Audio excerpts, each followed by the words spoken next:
The 10th presenter is Miss Seira Suzuki.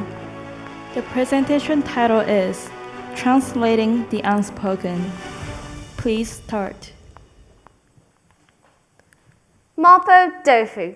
What do you imagine when you hear this word? A soup or a main dish that you eat with rice?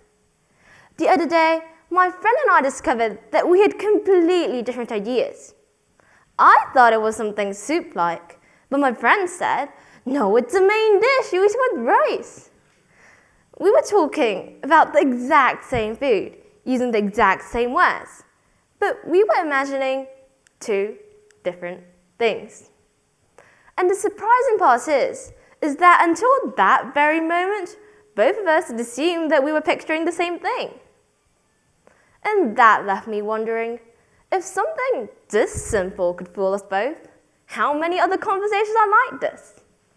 How often do we assume that others, like the person sitting next to you, is imagining exactly as we do?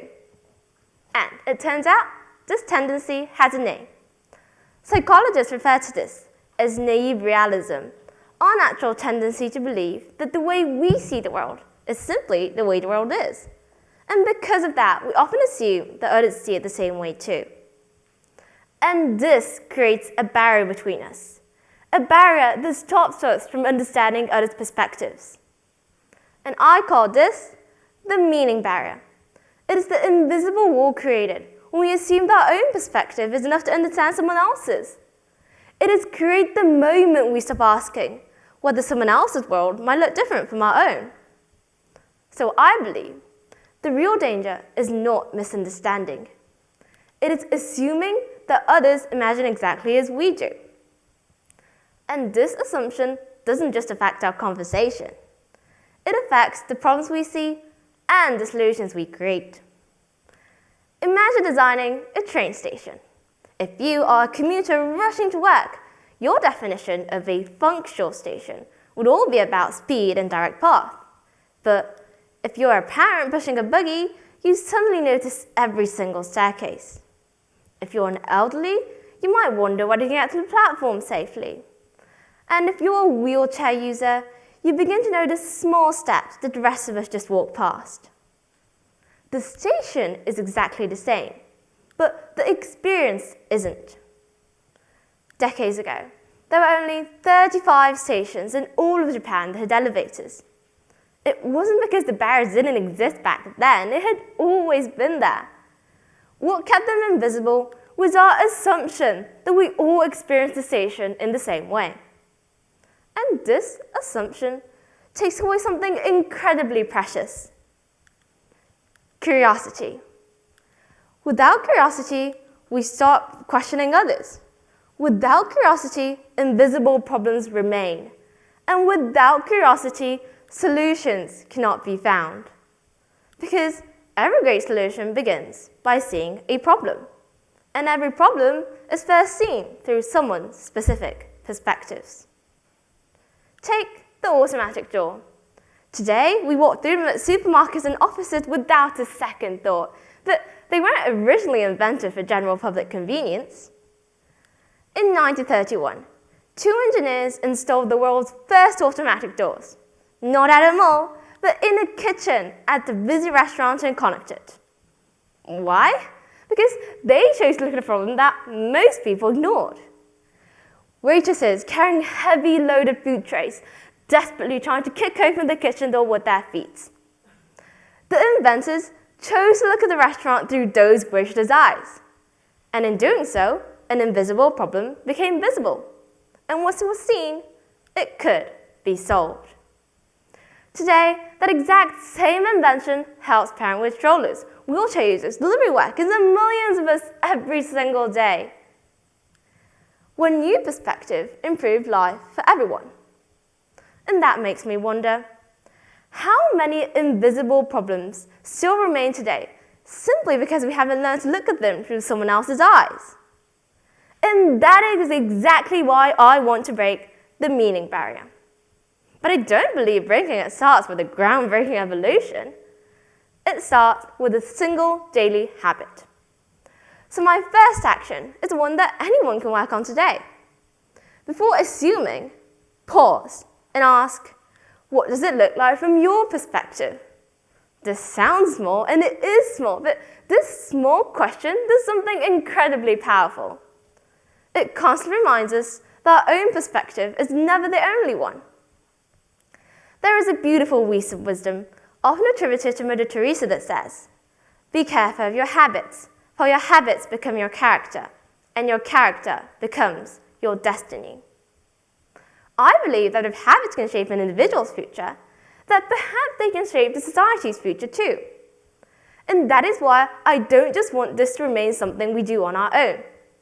I want it to become something we do all together. And that is where my second action begins. I would like to pilot a workshop called the Yacht Translation Lab. The mission in the workshops will be simple. Discover one invisible problem. So each workshop would start with students choosing one real-life problem in their community. But before proposing any kind of solution, they would first translate the perspectives behind the issue. They would ask, what does it look like from your perspective to the people involved in the issue? And they would compare those different realities, come up with one assumption that they had made, one perspective they had overlooked, and one realistic action that they could take. My hope is to expand these workshops through school communities, universities, and local organizations, creating a network where young people not just learn how to solve problems, but how to discover them in the first place. The barriers that divide our society are not always that obvious. It is often the small assumptions that tell us we already understand one another. And breaking that barrier doesn't have to begin with changing the whole world. It begins with changing one conversation. What does it look like from your perspective? Because in asking that question, we begin to translate something far more important than words. We begin translating the experience, the perspective, and values that shape the world we each have but rarely express. And that is how we begin. Translating the Unspoken. Thank you for listening. Thank you very much, Ms. Suzuki. We move on to the Q&A session. The mic will go to Mr. Fujisaki. Thank you very much, Sarah-san. Very forceful, interesting ideas. You said Youth Translation Lab. Does it mean it's too late for us seniors? No, I'm joking. I'm sorry. You said it's important to increase curiosity, but is to ask a question to yourself, how can you see from your perspective? Is that the way to increase curiosity, or is this a different thing? I was just, I was not too clear about this curiosity and your three proposals. Thank you for your question. And I think the first step into being curious to others is to ask that question. Ask what does it look like from your perspective? Because being curious means that you want to understand others, you want to be in that point, and you want to help that person.